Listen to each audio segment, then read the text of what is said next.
मैं तो कठपुतली हूँ और सदैव कठपुतली को कोई और ही चलाते हैं। तो मैं आज हमारे देश के जो पीएम जी हैं, पीएम जी बोले तो मोदी जी, आपसे मैं बात करना चाहता हूँ। मैं तो कठपुतली हूँ, आपका मुझे पता नहीं।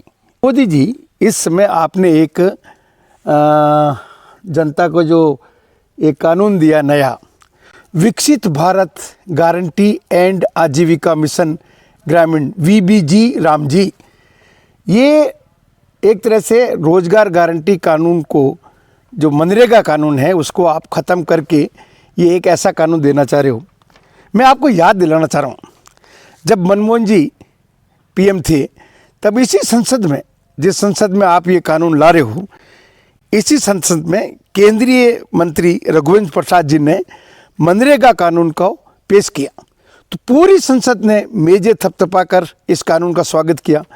सभी दल के सांसद थे, सबने ध्वनि मत से पास किया, देश के करोड़ों मजदूरों को राजी किया। उसका वीडियो आप जरूर देखें, मैं आपको दिखाता हूँ। सभी पार्टी के नेताओं का, सभी माननीय सदस्यों का, सभी नेताओं का जिंदाबाद बोलते हुए मैं एक बार महोदय इस कविता के साथ कि आया रोजगार कानून आरे, बेकारी गरीबी मिट जाएगी, मानवता की काली बिंदी छार छार हो जाएगी। रोजगार गारंटी कानून जिंदाबाद। आप सभी से प्रार्थना है कि सर्वसम्मत से इस कानून, ऐतिहासिक कानून को पारित किया जाए, जिससे गरीबों के मन में उत्साह बढ़े, रोजगार मिले, पलायन रुके और हिंदुस्तान 2020 में दुनिया की अगली पंक्ति के देशों में चला जाए, यही सपना है। इन्हीं शब्दों के साथ आप सुविधा। The question is, the bill as amended be passed. Those in favor may say aye. Aye. Those against may say no. I think the ayes have it. The ayes have it. The motion is adopted and the bill as amended is passed. उसके बाद 2014 में मोदी जी, जब आप पहली बार प्रधानमंत्री बने, तो आपने आते ही पहला काम जो किया वो मैं आपको याद दिलाता हूं। ये भी आप देखें वीडियो।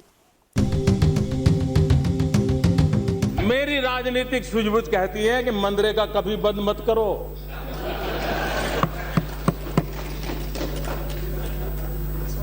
मैं ऐसी गलती नहीं कर सकता हूं,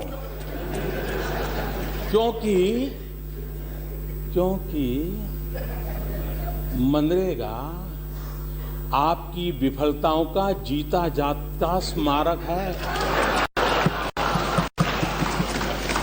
आजादी के 60 साल के बाद आपको लोगों को गड्ढे खोदने के लिए भेजना पड़ा। ये आपकी विफलताओं का स्मारक है और मैं गाजे बाजे के साथ इस स्मारक का ढोल पीटता रहूंगा। आपने खुद ही कहा, मैं राजनीति करना जानता हूं, मैं मनरेगा बंद नहीं करूंगा, लेकिन इसका ढोल पीटता रहूंगा कि मनरेगा पिछली सरकार की भूल है, इसका ताबूत बनाऊंगा। अब इस ताबूत में आपने आखिरी कील ठोक दी और मनरेगा कानून को खत्म कर दिया। कह रहे हो अब 125 दिन काम मिलेगा। जब कानून ही नहीं रहेगा तो काम कहां से मिलेगा? ना रहेगा बांस, ना बजेगी बांसुरी। आपने तो मनरेगा कानून को अब जी राम जी, ये पब्लिक है, सब जानती है। अब मजदूर भी आपको वोटों से जयराम जी की करेंगे। हो सकता है आप कांग्रेस से नाराज हो, आपको नेहरू जी अच्छे नहीं लगते हो, आपको गांधी नाम से ही चिढ़ है, तो ये नाराजगी मनरेगा मजदूरों पर क्यों उतार रहे हो?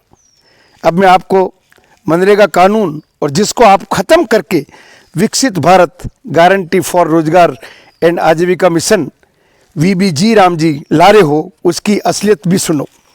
मनरेगा कानून कहता है जब भी काम मांगो काम मिलेगा। आपका जी राम जी कहता है कि अब आप मांगने का हक खत्म, जब आपकी मर्जी होगी तब दोगे। मनरेगा कानून कहता है पूरे देश के ग्रामीणों को काम का अधिकार होगा, और अब आप कह रहे हैं केवल उस जगह होगा जहां आपकी मर्जी। मनरेगा कानून कहता है जितने लोग काम मांगेंगे उतना फंड दिया जाएगा। लेबर का हिस्सा 100% होगा। अब आप ये तय करेंगे कि किस राज्य को कितना देना है।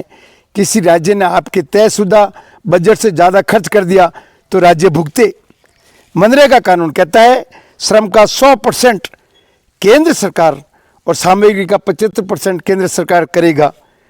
अब आप कह रहे हैं कि 60% और 40%, मतलब 60 आप देंगे और 40 केंद्र राज्य। राज्यों की हालत ही नहीं है। मनरेगा कानून कहता है योजना ग्राम सभा में बनेगी। आप कह रहे हैं हम ऊपर से भेजेंगे, टॉप टू बॉटम। मनरेगा कानून कहता है साल भर में जब भी लोगों को ज़रूरत है काम मांग सकते हैं। आप कह रहे हैं खेती की बुवाई और कटाई के समय 60 दिन काम बंद रहेगा। मनरेगा कानून कहता है निगरानी और जवाबदेही का प्रावधान है। सामाजिक अंकेक्षण ग्राम सभा की निगरानी में होगा। आप कह रहे हैं हम खुद ऑनलाइन बायोमेट्रिक और मोबाइल ऐप आधारित निगरानी से फोटो खींचेंगे। मनरेगा कानून कहता है साल में 100 दिन की गारंटी है, जब चाहे ले लो। आप कह रहे हैं साल में 125 दिन, लेकिन कोई गारंटी नहीं, बजट होगा तो मिलेगा वरना कहानी खत्म। मोदी जी आप मनरेगा कानून को ख़त्म कर, ना रहेगा बांस ना बजेगी बांसुरी। हमें आपका नया कानून मंजूर नहीं है। मनरेगा को रहने दो, लोगों की रोजी रोटी चलने दो। मनरेगा चलेगा तो घर का चूल्हा जलेगा और बाजार भी चलेगा।